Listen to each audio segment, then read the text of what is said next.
A special feature in the New York Times Magazine last October highlighted the controversy over DEI, taking a closer look at the impact within the education system, specifically the growing frustration from students and faculty at the University of Michigan.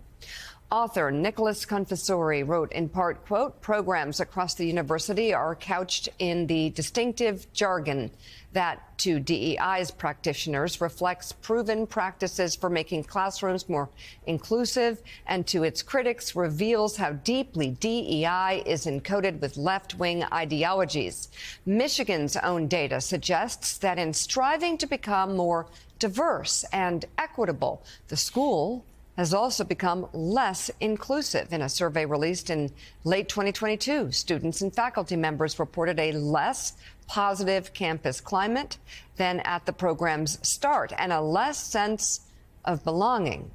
Students were less likely to interact with people of a different race or religion or with different politics.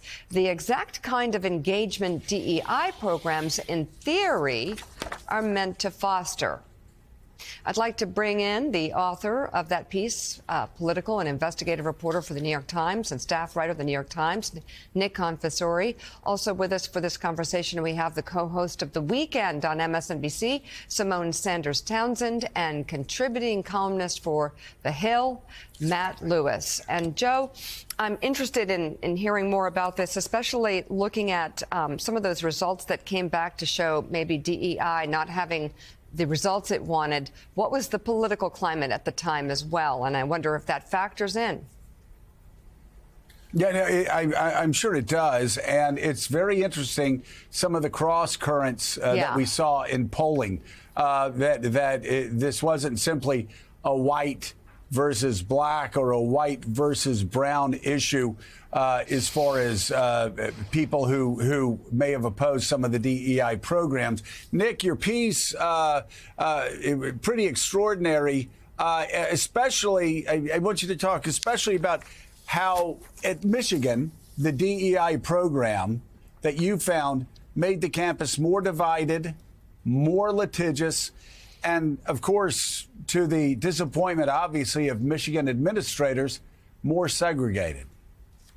Yeah, it was really startling to me when I found those numbers, Joe. This was a school that did everything it thought it was supposed to do to make DEI work. And keep in mind, Michigan is a state that has banned affirmative action. So they didn't have that DEI tool to encourage diversity. But their idea was, we'll have a better school for more diverse. People will learn better. If it's more diverse, we'll take every step. We'll integrate DEI into every facet of the school. Half of the undergraduate courses have some DEI content, which means they have some focus on race or ethnicity or religion or sex or gender. They built a very large bureaucracy, possibly the biggest one in the country. Hundreds of people devoted to this task. And what they found was they could not significantly increase the proportion of black students on campus, especially. They had small increases in the first generation.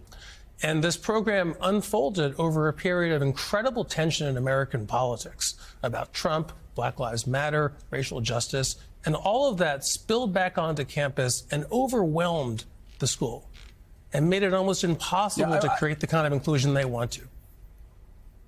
Now, I want to ask, you had reported that DEI, this program at Michigan, is, quote, deeply encoded with left-wing ideologies.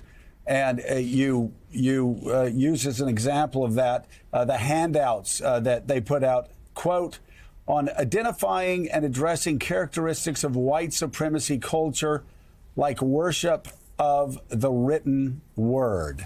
And there were other examples you gave. I'm curious, that obviously seems to be far left of center. Was it the whole program? I mean, did the whole program seem to have this kind of left-wing tent, or were there just specific parts of it? What did you find, first of all? And secondly, what did you find from students of color at Michigan? Were they supportive of the DEI programs, or did they even feel sort of this wariness about it? Well, look, this is a really important question. When we talk about DEI, there is so much imprecision about what we're talking about, right? At most of these schools, DEI includes financial aid programs, pipeline programs, programs to acclimate some veterans who are returning to campus, free laptop programs. But aspects of these DEI programs also include some of the more left-wing stuff about equity, like you were just reading, that that a being on time or emphasis on the written word is white supremacy, and that stuff I think a lot of people on campus don't find very effective or useful. But it's tricky because if you have a straight ban in the state on DEI, it often sweeps away things that are pretty practical, along with things that might have more political content, might make more people angry. In terms of the students, I think the basic divide is that for the students, it's really focused on students of color. A lot of them feel these programs are not radical enough. They don't go far enough. And the other students feel they go too far.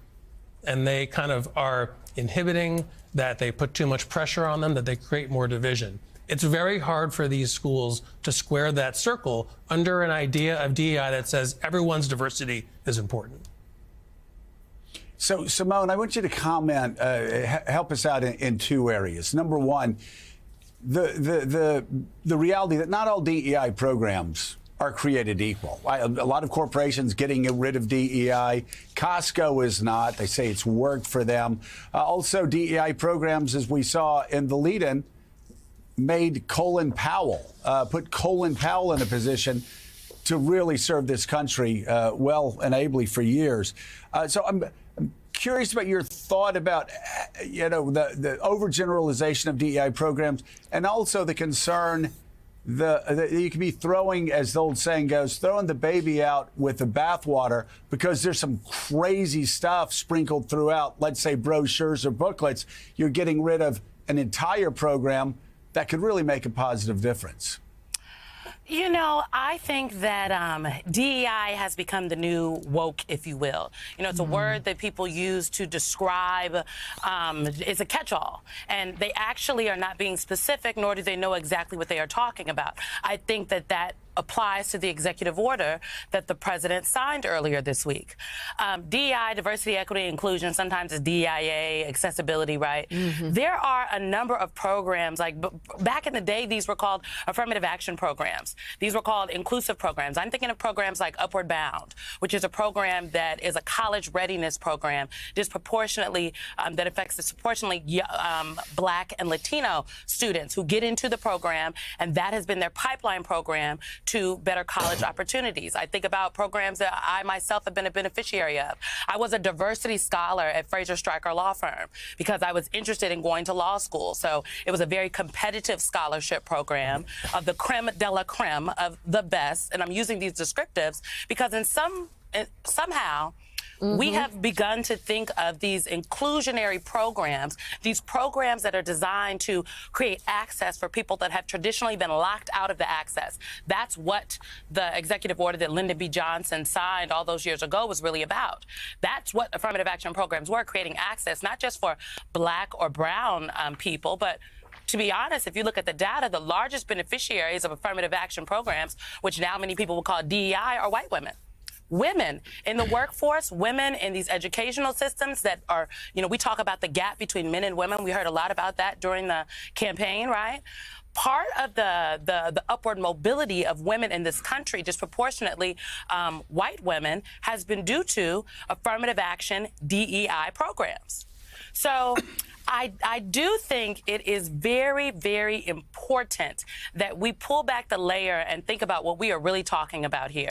And Nicole Hannah-Jones has talked, I just think, the best about this.